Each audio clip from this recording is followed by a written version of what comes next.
Hello friends, this is Vinod sir और आज हम स्टार्ट करेंगे class 10th physics chapter electricity और जिसके अंतर्गत हम इस चैप्टर के इन टॉपिक्स को वन बाय वन कंप्लीट करेंगे जो कि हमारे electric charge, electric potential difference और एट द एंड लास्ट हम पढ़ेंगे इलेक्ट्रिक करंट। इन टॉपिक्स को स्टार्ट करने से पहले मैं आपको बताता हूं कि इलेक्ट्रिसिटी क्या होती है। तो इलेक्ट्रिसिटी सिंपली एक most valuable source of energy है प्रेजेंट टाइम पे, एट मॉडर्न टाइम पे एक most important source of energy हम कह सकते हैं इलेक्ट्रिसिटी को, जिसका यूज हम करते हैं। देखो अपने घरों में यूज करते हैं, फैन चलता है हमारे घरों में, है ना, एसी चलती है, वॉशिंग मशीन चलती है। तो डिफरेंट टाइप्स के डिवाइसेस होते हैं हमारे घरों में जो किससे रन होते हैं, इलेक्ट्रिसिटी से यूज होते हैं। तो हमारे घरों में इलेक्ट्रिसिटी का यूज कहाँ होता है? देखो, अगर हम मोबाइल चार्ज करते हैं तो इलेक्ट्रिसिटी का यूज कर, मैं अगर वीडियो शूट कर रहा हूँ तो इलेक्ट्रिसिटी के प्रेजेंस में कर रहा हूँ, वीडियो शूट कर रहा हूँ, है ना। आप अगर मोबाइल चार्ज करते हो किसका यूज करते हैं? इलेक्ट्रिसिटी का यूज करते हैं। सिमिलरली जो इलेक्ट्रिसिटी का यूज होता है वो कहाँ होता है? ट्रांसपोर्ट सेक्टर में होता है। ट्रांसपोर्ट सेक्टर में कैसे होता है? देखो, आजकल प्रेजेंट टाइम पे आपने देखा होगा इलेक्ट्रिक स्कूटियाँ चलती हैं, है ना, और इलेक्ट्रिक कार्स चलती हैं और इलेक्ट्रिक ट्रेन तो आपने सुना ही होगा। तो ये सब किसकी वजह से रन हो रही है? इलेक्ट्रिसिटी की वजह से हो रही है। सेम होता है इंडस्ट्री सेक्टर में कि वेरियस टाइप्स की मशीन को रन करने के लिए किसका यूज करते हैं? इंडस्ट्री में इलेक्ट्रिसिटी का यूज करते हैं। तो इसलिए हम कहते हैं कि एट प्रेजेंट टाइम पे जो इलेक्ट्रिसिटी है वो क्या एक most valuable source of energy है जिसका यूज हम करते हैं डिफरेंट सेक्टर में करते हैं। ठीक है, तो मैंने डेफिनेशन लिखी हुई इलेक्ट्रिसिटी की। Electricity is an important source of energy in modern time which is used in our homes, in industry and in transport sector. देखो, इन होम्स में कहाँ होता है इसका यूज? तो देखो हमारे घर में क्या होता है, बल्ब जलते हैं ना, बल्ब से इसका यूज होता है ना। फैन चलता है, फैन जो रन होता है किससे होता है? इलेक्ट्रिसिटी से होता है। और अगर मैं वीडियो, आप मोबाइल चार्ज करते हैं, है ना, मोबाइल चार्ज कर रहे हैं, और एसी चलता है आपके घर में, है ना, वॉशिंग मशीन, ऐसे बहुत सारे डिवाइसेज हैं जो किसकी वजह से रन होती हैं, जो किससे रन होती है भाई? जो होती है हमारी इलेक्ट्रिसिटी से रन होती है। ठीक है, तो सेम है इंडस्ट्री सेक्टर में टू रन, है ना, कहाँ यूज होता है? सेम इंडस्ट्री सेक्टर में to run various types of machine, है ना। ट्रांसपोर्ट सेक्टर में बता दिया इलेक्ट्रिक स्कूटियां, है ना, इलेक्ट्रिक स्कूटी और इलेक्ट्रिक कार्स,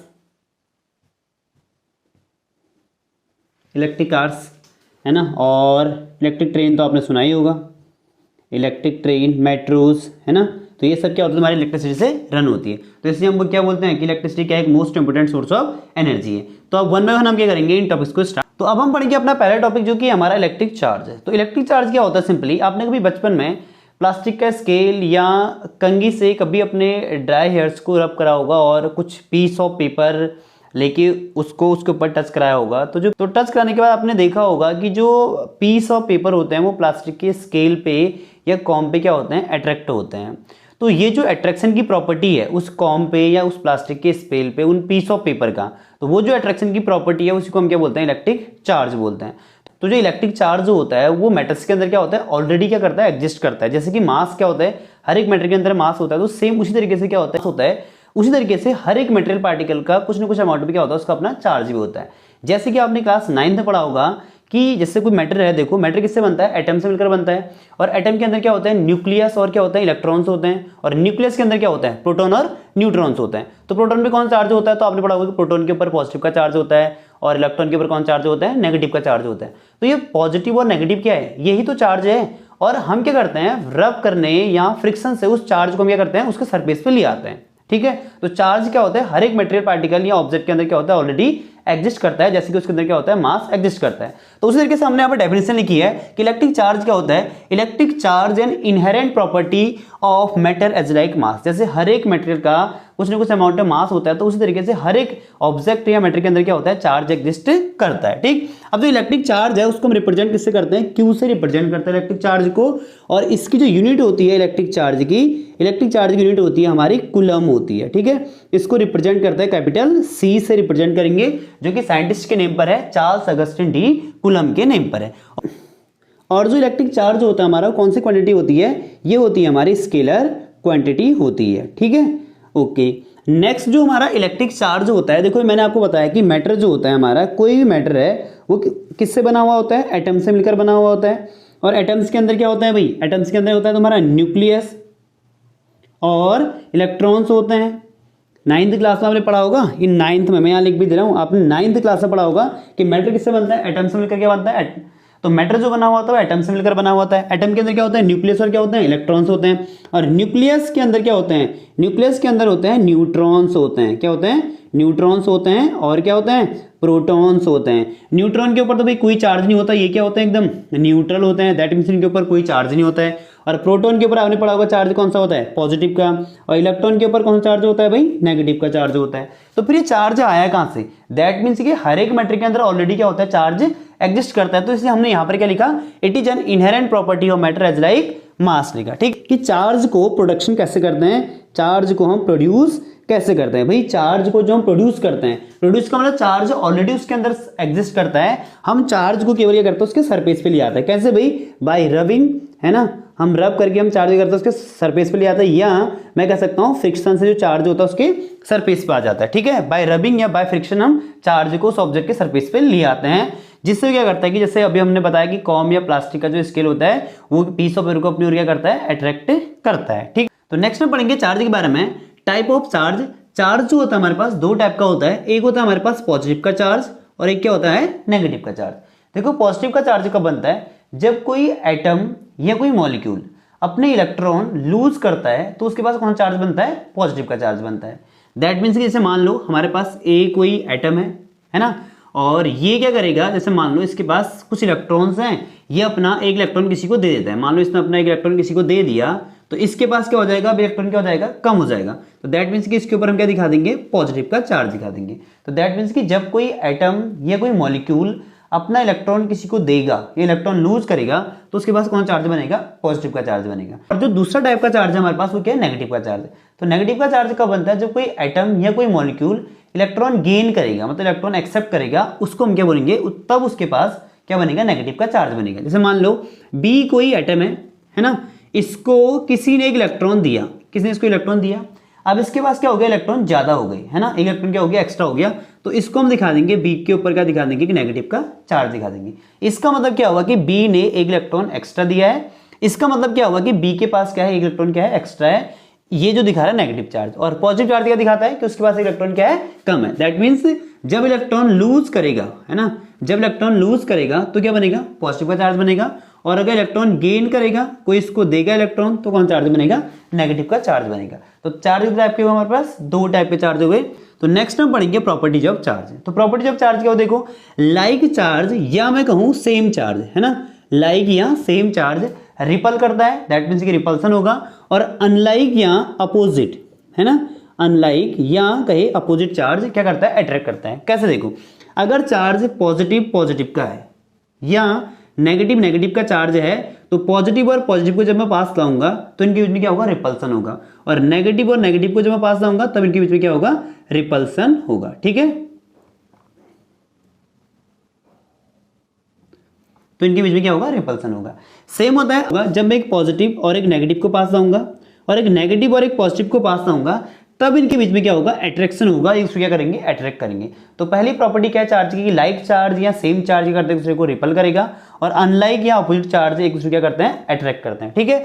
नेक्स्ट प्रॉपर्टी है जो कि बहुत इंपॉर्टेंट प्रॉपर्टी है, जिसको हम बोलते हैं क्या, quantization of charge. That means ये जो प्रॉपर्टी बोलती है कि किसी भी ऑब्जेक्ट पे जब आप चार्ज की बात करेंगे तो चार्ज हमेशा क्या होगा, एक इंटीग्रल मल्टीपल में होगा basic unit of charge. That means कि किसी भी ऑब्जेक्ट पे जो चार्ज होता है वो इलेक्ट्रॉन के चार्ज का क्या होगा, इंटीग्रल मल्टीपल होगा। तो हम उसको ऐसे लिखेंगे, चार्ज ऑन ऑब्जेक्ट जो होता है, तो दैट मीन्स कि जो चार्ज होता है किसी ऑब्जेक्ट पे वो क्या होता है, इंटीग्रल मल्टीपल होता है बेसिक यूनिट ऑफ चार्ज का।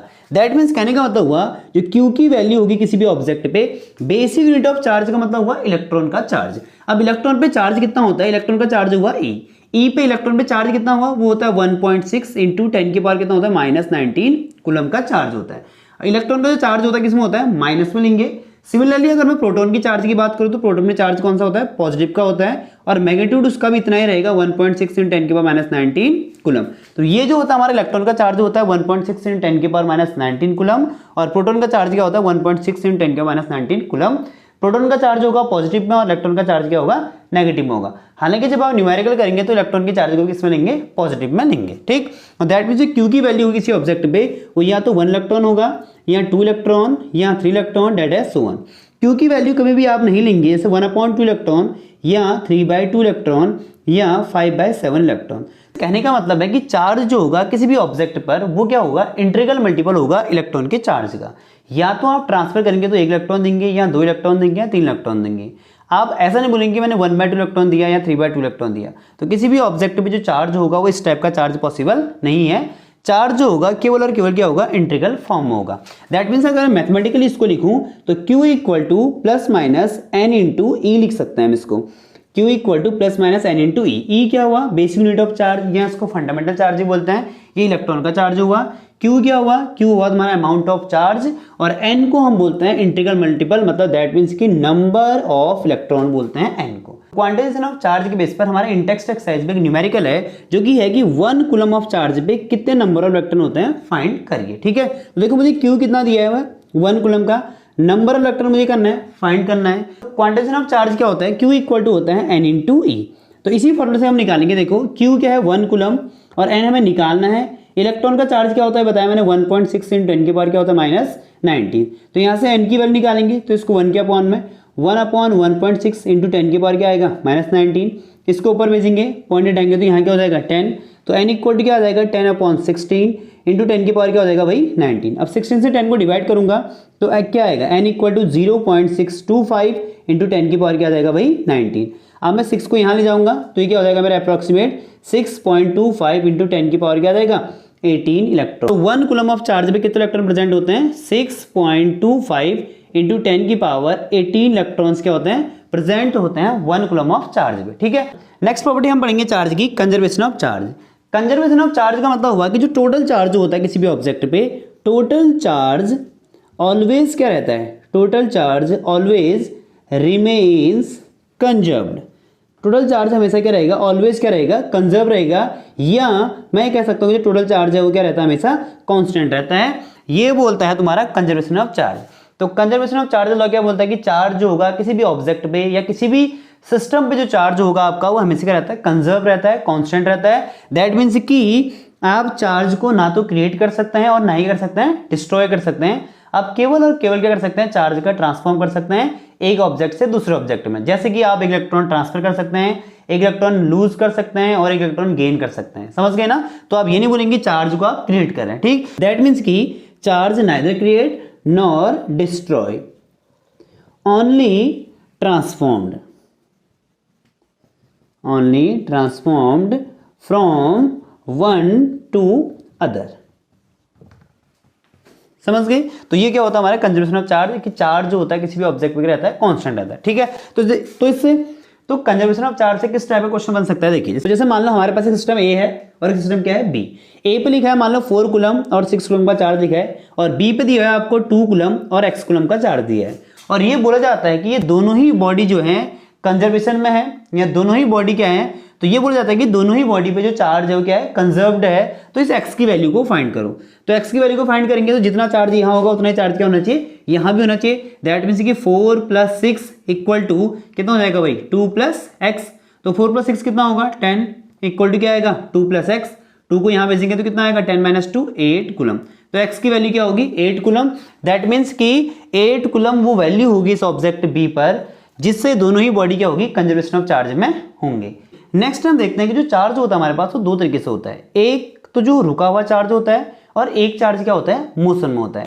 देखो जब चार्ज रुका हुआ होगा दैट मीन्स कि जो मूव नहीं कर रहा होगा, नॉट मूव, जो मूव नहीं करेगा, जो क्या होगा स्टॉप होगा, रुका हुआ होगा, उस चार्ज को हम बोलते हैं स्टैटिक चार्ज बोलेंगे। क्या आपने लाइटनिंग के टाइम पे देखा होगा, जैसे कि जब क्लाउड्स के ऊपर चार्ज एक्यूमुलेट होता है और अचानक क्या होती है बिजली गिरती है, लाइटनिंग होती है, तो उस केस में चार्ज होता है कौन सा चार्ज होता है, स्टैटिक चार्ज होता है। जबकि एक जो चार्ज होता है हमारे पास वो डायनामिक होता है। दैट मीन्स वो चार्ज किस में होता है, मोशन में होता है, मूव कर रहा होता है। जैसे कि हमारे घरों में होता है, हमारे घर में क्या होता है कि जो वायर होते हैं उनमें क्या होता है चार्ज करता है, मूव करता है। उस केस में जो चार्ज होता है हमारे पास किस में होता है, मोशन में होता है। तो वो ब्रांच ऑफ फिजिक्स जिसके अंतर्गत हम चार्ज के रेस्ट के बारे में पढ़ेंगे या स्टैटिक कंडीशन के बारे में पढ़ेंगे उसको हम बोलते हैं स्टैटिक इलेक्ट्रिसिटी। स्टैटिक इलेक्ट्रिसिटी या इलेक्ट्रोस्टैटिक्स बोलते हैं, या इलेक्ट्रोस्टैटिक्स बोलते हैं, जिसके बारे में हम पढ़ेंगे क्लास 12th फिजिक्स में। पहला चैप्टर हमारा इलेक्ट्रिक चार्ज एंड फील्ड। तो ये जो चार्ज स्टैटिक कंडीशन में जो जो प्रॉपर्टीज को शो करता है वो हम पढ़ेंगे क्लास 12th में। इसका जो एग्जांपल है मैंने बता दिया, लाइटनिंग जो होती है, ठीक है, इसका एग्जांपल क्या है, लाइटनिंग है। जो चार्ज क्लाउड्स के ऊपर होता है कौन सा चार्ज होगा हमारा, स्टैटिक चार्ज होता है। जबकि फिजिक्स की वो ब्रांच जिसके अंतर्गत हम चार्ज के मोशन और चार्ज की मोशन में कौन कौन सी प्रॉपर्टीज होती है उसके बारे में पढ़ेंगे। उसको हम बोलते हैं करंट इलेक्ट्रिसिटी, करंट इलेक्ट्रिसिटी, या सिंपली हम इसको इलेक्ट्रिसिटी भी बोलते हैं। जो चार्ज हमारे घरों में फ्लो होता है, ठीक है, जो चार्ज हमारे घरों में वायर्स में फ्लो होता है वो मोशन में चार्ज होता है, तो उसको हम क्या बोलते हैं, करंट इलेक्ट्रिसिटी या इलेक्ट्रिसिटी पढ़ेंगे। और इस चैप्टर में हम इलेक्ट्रिसिटी के बारे में क्या पढ़ेंगे, डिटेल से डिस्कस करेंगे, ठीक है। तो इलेक्ट्रिक चार्ज पढ़ने के बाद जो नेक्स्ट टॉपिक है हमारा वो है इलेक्ट्रिक पोटेंशियल। तो इलेक्ट्रिक पोटेंशियल वो अमाउंट ऑफ वर्क डन हुआ जो हम किसी चार्ज क्यू को इनफाइनाइट से इलेक्ट्रिक फील्ड के अंदर लाने में करते हैं, उसको हम क्या बोलते हैं, इलेक्ट्रिक पोटेंशियल बोलते हैं। तो इलेक्ट्रिक पोटेंशियल क्या हुआ, the amount of work done in moving a charge from infinite to any point inside the electric field is called electric potential. अभी इलेक्ट्रिक फील्ड क्या होता है, तो इलेक्ट्रिक फील्ड जो होता है किसी चार्ज क्यू के अराउंड का वो रीजन जहां तक ये चार्ज अपना फोर्स ऑफ अट्रैक्शन और रिपल्सन लगाएगा, उस रीजन को हम क्या बोलेंगे, इलेक्ट्रिक फील्ड बोलेंगे। या इस चार्ज के अराउंड का जो रीजन होगा उसको हम क्या बोलेंगे, इलेक्ट्रिक फील्ड बोलेंगे। तो इसलिए वो अमाउंट ऑफ वर्क डन जिसमें हम किसी चार्ज क्यू को इनफाइनाइट से कहीं दूर से इलेक्ट्रिक फील्ड के अंदर इस चार्ज के अराउंड तक लाने में जो वर्क डन करेंगे उसको हम क्या बोलेंगे, इलेक्ट्रिक पोटेंशियल बोलेंगे। तो इलेक्ट्रिक पोटेंशियल इक्वल क्या होता है, वर्क डन अपन क्या होता है, चार्ज। इसकी जो यूनिट होती है, इसकी यूनिट होती है हमारी जूल, वर्क डन की होती है जूल, अपॉन चार्ज की यूनिट क्या होती है, कूलम। तो जूल पर कूलम, और जूल पर कूलम को हम क्या बोलते हैं, वोल्ट बोलते हैं। और इलेक्ट्रिक पोटेंशियल को रिप्रेजेंट भी किससे करते हैं, V से ही इसको रिप्रेजेंट भी करते हैं, ठीक है। नेक्स्ट जो इलेक्ट्रिक पोटेंशियल होता है वो क्या होता है, हमारा स्केलर क्वांटिटी होती है, ठीक है। इलेक्ट्रिक पोटेंशियल पढ़ने के बाद जो नेक्स्ट हमारा टॉपिक है वो है इलेक्ट्रिक पोटेंशियल डिफरेंस, या सिंपली इसको पोटेंशियल डिफरेंस भी कहते हैं, और रिप्रेजेंट करते हैं इसको P डॉट D से, और इसको V से भी रिप्रेजेंट करते हैं, ठीक है। तो पोटेंशियल डिफरेंस, जैसे कि आपको नाम से पता लग रहा है कि डिफरेंस बोल रहे हैं, दैट मीन्स कि किसी इलेक्ट्रिक सर्किट में किन्हीं दो पॉइंट के बीच में इलेक्ट्रिक पोटेंशियल के डिफरेंस को हम क्या बोलते हैं, पोटेंशियल डिफरेंस बोलते हैं। या इसको डिफाइन इस तरीके से करते हैं कि वो अमाउंट ऑफ वर्क डन जिसमें हम किसी चार्ज को किन्हीं दो पॉइंट के बीच में मूव कराएंगे उसको हम क्या बोलेंगे, इलेक्ट्रिक पोटेंशियल डिफरेंस बोलेंगे। इसकी डेफिनेशन क्या होती है, the amount of work done in moving a charge between any two points in a circuit is called electric potential difference। इसको जो रिप्रेजेंट करते हैं वो करते हैं P डॉट D से रिप्रेजेंट करते हैं और V से भी रिप्रेजेंट करते हैं। इसकी जो यूनिट होती है, इसकी यूनिट भी वही होती है क्या, वोल्ट, रिप्रेजेंट करते हैं इसको V से, या जूल पर कूलम भी इसको कहते हैं, ठीक है। दैट मीन्स कि देखो पोटेंशियल डिफरेंस इक्वल टू क्या होता है, फॉर्मूला वर्क डन अपॉन क्या होता है, वर्क डन होता है W अपॉन क्या बोलते हैं, अमाउंट ऑफ चार्ज, जो भी आप चार्ज को ले जाएंगे Q से, ठीक है। दैट मीन्स की पोटेंशियल डिफरेंस को रिप्रेजेंट करते हैं V से, इक्वल टू क्या आएगा, W अपॉन क्या जाएगा Q। यहां से आपके पास क्या होता है, न्यूमेरिकल सॉल्व करने के लिए आएगा। दैट मीन्स की amount of work done W equal to क्या हो जाएगा, क्रॉस मल्टीप्लाई करेंगे तो क्या आ जाएगा, V इंटू Q। तो V क्या है आपका, V है पोटेंशियल का डिफरेंस, और Q क्या है, अमाउंट ऑफ चार्ज। और इसी की वजह से मैंने इसकी यूनिट लिखी जूल पर कूलम, और जूल पर कूलम को हम क्या बोलते हैं, वोल्ट बोलते हैं, ठीक है। अब पोटेंशियल डिफरेंस को किससे मेजर करते हैं, तो पोटेंशियल डिफरेंस को जिस डिवाइस से हम मेजर करते हैं उसका नाम होता है क्या, वोल्ट मीटर। तो वोल्ट मीटर से हम इसको मेजर करते हैं, जिसका सिंबल होता है कुछ इस तरीके से। और वोल्ट मीटर को हमेशा किसी भी सर्किट के पैरेलल में लगाएंगे। कहाँ लगाते हैं, पैरेलल में लगाएंगे। उन दो पॉइंट के बीच में हम इसको पैरेलल में कनेक्ट करेंगे जहां पर हमें पोटेंशियल डिफरेंस फाइंड करना होता है, ठीक है। और एक और रीजन होता है, जो वोल्ट मीटर होता है इसका जो रेजिस्टेंस होता है वो क्या होता है, वेरी हाई रेजिस्टेंस होता है। दैट मीन्स हम ये भी कह सकते हैं कि इसका रेजिस्टेंस क्या होता है, बहुत हाई होता है। तो इसका हाई रेजिस्टेंस रखने का रीजन ये हुआ कि वोल्ट मीटर जब वोल्टेज को मेजर करेगा या पोटेंशियल डिफरेंस को मेजर करेगा तो सर्किट से कुछ भी अमाउंट ऑफ करंट को ड्रॉ नहीं करेगा या कुछ भी अमाउंट ऑफ करंट नहीं लेगा। इसलिए वोल्ट मीटर का रेजिस्टेंस हमेशा क्या रखा जाता है, हाई रखा जाता है। और इसको सर्किट के हमेशा कहाँ कनेक्ट करते हैं, पैरेलल में कनेक्ट करते हैं, ठीक है। जिसको मेजर करने वाला डिवाइस का नाम आपको पता होना चाहिए, इसकी यूनिट पता होनी चाहिए। और ये जो होती है आपकी, ये भी क्या होती है, स्केलर क्वांटिटी होती है, ठीक है। पोटेंशियल हो चाहे चार्ज हो, अभी तक जो भी है हमारे सबके हमारे स्केलर क्वांटिटीज है। तो नेक्स्ट और जो आज का लास्ट टॉपिक हमारा वो है इलेक्ट्रिक करंट। तो इलेक्ट्रिक करंट क्या होता है, electric current simply flow of charge को हम क्या बोलते हैं, इलेक्ट्रिक करंट बोलते हैं। या the amount of charge flowing through any conductor in permanent time is called electric current। तो इलेक्ट्रिक करंट क्या हुआ कि इलेक्ट्रिक करंट वो अमाउंट ऑफ चार्ज हुआ जो किसी कंडक्टर से या किसी मटेरियल से परमानेंट टाइम में फ्लो होता है, उसको हम क्या बोलते हैं, इलेक्ट्रिक करंट बोलते हैं। या ये भी बोल सकते हैं कि rate of flow of charge is called electric current, या rate of flow of charge को भी हम क्या बोलते हैं, इलेक्ट्रिक करंट बोलता है। इलेक्ट्रिक करंट का मतलब जो करंट हमारे घरों में आता है, वायर के थ्रू जो करंट फ्लो होता है उसी को हम क्या बोलते हैं, इलेक्ट्रिक करंट बोलते हैं। और वो करंट क्या हुआ, amount of charge per unit time हुआ। दैट मीन्स कि जो वायर्स हैं या जो कंडक्टर्स हैं हमारे घरों में, जो वायर्स हैं उनमें क्या होता है, पर यूनिट टाइम में कुछ अमाउंट ऑफ चार्ज फ्लो होता है, उसी अमाउंट ऑफ चार्ज को हम क्या बोलते हैं, इलेक्ट्रिक करंट बोलते हैं। ठीक है, तो हमने यहाँ पर डेफिनेशन लिखी हुई है, the flow of charge per unit time is called electric current, या मैंने लिखा हुआ है the rate of flow of charge is called electric current. Rate of flow का मतलब कि अपॉन में टाइम हुआ कि पर सेकंड में या पर यूनिट टाइम में कितना अमाउंट ऑफ चार्ज फ्लो हो रहा है, उसको हम क्या बोलते हैं, इलेक्ट्रिक करंट बोलते हैं। ठीक है, तो इलेक्ट्रिक करंट का फॉर्मूला होता है electric current I equal to क्या होता है, अमाउंट ऑफ चार्ज अपॉन क्या हुआ, टाइम। दैट मींस कि आई इक्वल टू क्या हुआ, क्यू अपॉन टी। अब इसकी यूनिट की बात करेंगे तो इसकी जो यूनिट होती है इलेक्ट्रिक करंट की यूनिट होती है, देखो चार्ज की यूनिट क्या होती है, कूलम, अपॉन टाइम की यूनिट क्या होती है, सेकंड। तो इसको हम बोलते हैं कूलम पर सेकंड, और कूलम पर सेकंड को ही हम क्या बोलते हैं, एम्पियर बोलते हैं, और इसको रिप्रेजेंट करते हैं कैपिटल ए से। और ये जो यूनिट है वो है आंद्रे मेरी एम्पियर के नेम पर है, इससे इसको हम रिप्रेजेंट किससे करेंगे, कैपिटल ए से करेंगे। ये हम ये बोलते हैं करंट की कौन सी यूनिट हुई, ऐसा यूनिट ही बोलते हैं इसको, किसको, एम्पियर को। ठीक है, अब करंट को मेजर किससे करेंगे, करंट को मेजर करने वाले डिवाइस का नाम हुआ, करंट को जिस डिवाइस से मेजर करते हैं उस डिवाइस का नाम होता है अमीटर। क्या होता है इस डिवाइस का नाम, अमीटर होता है। और सिंबल इसका कुछ इस तरीके से होता है, और ये होता है इसका पॉजिटिव और नेगेटिव। इसको हमेशा किसी भी सर्किट के कहाँ लगाएंगे, सीरीज में लगाते हैं। जहां पर आपको करंट को मेजर करना है या अमाउंट ऑफ करंट मेजर करना है, उस पॉइंट में हम इसको सीरीज में कनेक्ट कर देंगे। ठीक है, सीरीज और पैरेलल कॉम्बिनेशन क्या होता है वो नेक्स्ट वीडियो जो मैं आपको बताऊंगा। ठीक, तो अमीटर को हम कहाँ करते हैं, अमीटर को हम किसी सर्किट के सीरीज में कनेक्ट करते हैं।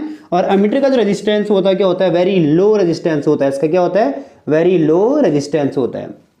अमीटर के लिए वेरी लो रेजिस्टेंस का मतलब हुआ कि इसका जो रेजिस्टेंस होता है वो क्या होता है, नेग्लिजिबल होता है। ठीक है, इसका रेजिस्टेंस क्या होता है, नेग्लिजिबल। दैट मींस कि अप्रोक्सीमेट जीरो रेजिस्टेंस होता है इसका, क्योंकि अगर इसका रेजिस्टेंस बहुत हाई रखेंगे तो जब इसका रेजिस्टेंस बहुत हाई रखेंगे तो क्या होगा, इसमें से करंट पास ही नहीं होगा, और करंट पास नहीं होगा तो ये हमें एग्जैक्ट वैल्यू नहीं देगा। इसलिए हम ये करते हैं कि अमीटर का रेजिस्टेंस क्या रखते हैं, बहुत लो रखते हैं, मतलब कि अप्रोक्सीमेट नेग्लिजिबल रखते हैं। ठीक, तो ये आपका एक बेसिक ओवरव्यू हो गया इलेक्ट्रिक करंट के। एक बार दोबारा इसको रिवाइज करता हूं, इलेक्ट्रिक करंट क्या होता है, इलेक्ट्रिक करंट सिंपली क्या होता है, फ्लो ऑफ चार्ज को हम क्या बोलते हैं, इलेक्ट्रिक करंट बोलते हैं, या rate of flow of charge को हम क्या बोलेंगे, इलेक्ट्रिक करंट बोलेंगे। और इलेक्ट्रिक करंट को हम किससे रिप्रेजेंट करते हैं, आई से रिप्रेजेंट करते हैं। और इलेक्ट्रिक करंट का फॉर्मूला आई इक्वल टू होता है amount of charge upon time. That means I equal to क्या होता है, क्यू अपॉन टी। अगर आई इक्वल टू देखो क्यू अपॉन टी होता है तो मैं इस फॉर्मूले को ऐसे भी लिख सकता हूं, देखो I equal to Q upon T, और क्यू इक्वल टू अभी हमने क्वांटाइजेशन ऑफ चार्ज में फॉर्मूला पढ़ा था, क्यू इक्वल टू क्या होता है, एन ई अपॉन क्या होता है, टी। तो यहां से भी आपको न्यूमेरिकल आ सकता है, जैसे मान लो आपको अमाउंट ऑफ करंट दिया है, टाइम दिया है, और आपसे पूछा जाता है कि बताओ कि इसमें से कितने इलेक्ट्रॉन पास होंगे, तो आपको आई पता है, टी पता है, इलेक्ट्रॉन का चार्ज आपको पता है, तो इससे आप क्या निकाल सकते हैं, नंबर ऑफ इलेक्ट्रॉन्स क्या कर सकते हैं, फाइंड आउट कर सकते हैं। दूसरा जो करंट की यूनिट होती है, ऐसा यूनिट क्या होती है, एम्पियर होती है ना। और इसको जो मेजर करते हैं उस डिवाइस का नाम क्या हुआ, अमीटर। और अमीटर को हमेशा सर्किट कहाँ लगाते हैं, सीरीज में लगाएंगे, मतलब कि जिस पॉइंट पे आपको करंट मेजर करना है उन दो पॉइंट के बीच में लगा देंगे। जैसे मान लो यहाँ पर आपको एक वायर है, यहाँ पर आप करंट को मेजर करना है तो यहाँ पर आप क्या लगा देंगे, अमीटर लगा देंगे, इन दो पॉइंट के बीच में आप क्या लगाएंगे, अमीटर को लगा देंगे। और इसका रेजिस्टेंस क्या होता है, वेरी लो होता है, मतलब अप्रोक्सीमेट क्या होता है, नेग्लिजिबल होता है। नेक्स्ट मैं आपको बताऊंगा condition for flow of current, कि करंट किस कंडीशन में फ्लो होगा। तो पहला जो कंडीशन है करंट के फ्लो होने के लिए, there must be a potential difference. That means कि जिस भी सर्किट में करंट फ्लो हो रहा है उस सर्किट में एक पोटेंशियल डिफरेंस होना चाहिए। पोटेंशियल डिफरेंस का मतलब कि वहां पर आपके दो ऐसे पॉइंट होने चाहिए, एक पॉइंट होना चाहिए आपका हाई पोटेंशियल पर, और एक पॉइंट क्या होना चाहिए आपका लो पोटेंशियल पर होना चाहिए।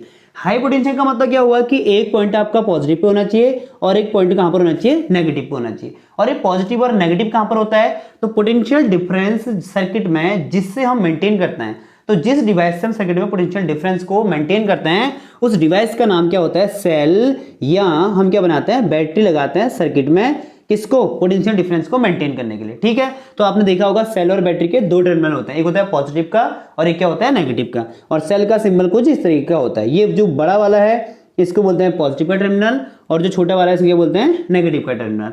पॉजिटिव टर्मिनल का मतलब क्या हुआ, जो पॉजिटिव वाला है ये है आपका हायर पोटेंशियल पे, और नेगेटिव वाला जो टर्मिनल है किस पर, आपका लोअर पोटेंशियल पे है। तो करंट आपके सर्किट में केवल तभी फ्लो होगा जब वहां पर क्या लगी होगी, सेल या बैटरी लगी होगी। कि पोटेंशियल डिफरेंस को मेंटेन कौन करता है, सेल या बैटरी करती है। इससे जो हायर पोटेंशियल है पॉजिटिव का, और लोअर वाला क्या हो गया, नेगेटिव का। सेम अगर आपको बैटरी बनानी है, दो तीन सेल को आप क्या करना होता है, कॉम्बाइन करना होता है। इस तरीके से आपकी बैटरी बन गई, ये पॉजिटिव का टर्मिनल, और ये क्या हो गया आपका, ये जो छोटा वाला टर्मिनल क्या हो गया आपका, नेगेटिव का हो गया। तो जो करंट होगा आपका सर्किट में वो केवल तभी फ्लो होगा जब वहां पर क्या होगा, पोटेंशियल डिफरेंस होगा। ठीक है, जैसे मान लो अगर मैं इलेक्ट्रिक सर्किट बनाऊं, ये मैंने मान लो यहाँ पर एक बल्ब बना दिया और यहाँ पर हमने लगा दिया एक मीटर लगा दिया है ना, और यहाँ पर एक सेल लगा दिया और एक की लगा दी, और इसके अक्रॉस मैंने क्या लगा दिया, वोल्ट मीटर भी लगा दिया, जिसको हम कहाँ लगाते हैं, पैरेलल में। ठीक है, तो ये हमारा इलेक्ट्रिक सर्किट का डायग्राम भी हो गया। देखो वोल्ट मीटर को लगा दिया पैरेलल में, अमीटर को लगा दिया सीरीज में, देखो वायर के बीच में, और पैरेलल में लगा दिया वोल्ट मीटर। ये हो गया आपका पॉजिटिव का टर्मिनल और ये हो गया नेगेटिव का, और एक की होगी। ठीक है, अगर सर्किट में करंट फ्लो होगा तो करंट के फ्लो होने के लिए जो डायरेक्शन होती है आपकी, कि करंट आपका कहां से कहां फ्लो होगा, तो करंट के फ्लो होने के लिए जो डायरेक्शन होगी वो हमेशा पॉजिटिव टू कहां होगी, नेगेटिव। दैट मींस कि current always flow from higher potential to lower potential, कि जो करंट होता है वो हमेशा हायर पोटेंशियल से कहां जाएगा, लोअर पोटेंशियल पे जाएगा। दैट मींस कि करंट यहां से पॉजिटिव से कहां जाएगा, नेगेटिव पे। तो करंट की डायरेक्शन क्या होती है, हमेशा higher potential to lower potential होती है। ये आपके करंट के फ्लो होने के लिए क्या होगी, कंडीशन होगी। ठीक है, और सेकंड कंडीशन जो करंट के फ्लो होने के लिए है, जो भी आपका इलेक्ट्रिक सर्किट है, जो इलेक्ट्रिक सर्किट है आपका, वो क्या होना चाहिए, आपका क्लोज्ड होना चाहिए। ठीक है, इलेक्ट्रिक सर्किट क्या होना चाहिए आपका, क्लोज्ड होना चाहिए, क्लोज्ड और कंटिन्यूअस होना चाहिए। दैट मींस कि उसमें कोई भी ब्रेक नहीं होना चाहिए। सर्किट ब्रेक का मतलब जैसे मान लो अगर यहाँ पर वायर टूट रखा है, ठीक है, वायर को हमने रिमूव कर दिया, वायर को हटा दिया, तो फिर यहाँ से यहाँ करंट थोड़ा फ्लो होगा। तो करंट के फ्लो होने के लिए आपकी जो कंडीशन होगी, सर्किट क्या होना चाहिए आपका, क्लोज्ड और कंटिन्यूअस होना चाहिए। ठीक है, तो अगर आपको टॉपिक समझ में आए और वीडियो पसंद आई तो वीडियो को लाइक शेयर और सब्सक्राइब कर देना। तो मिलते हैं नेक्स्ट वीडियो में।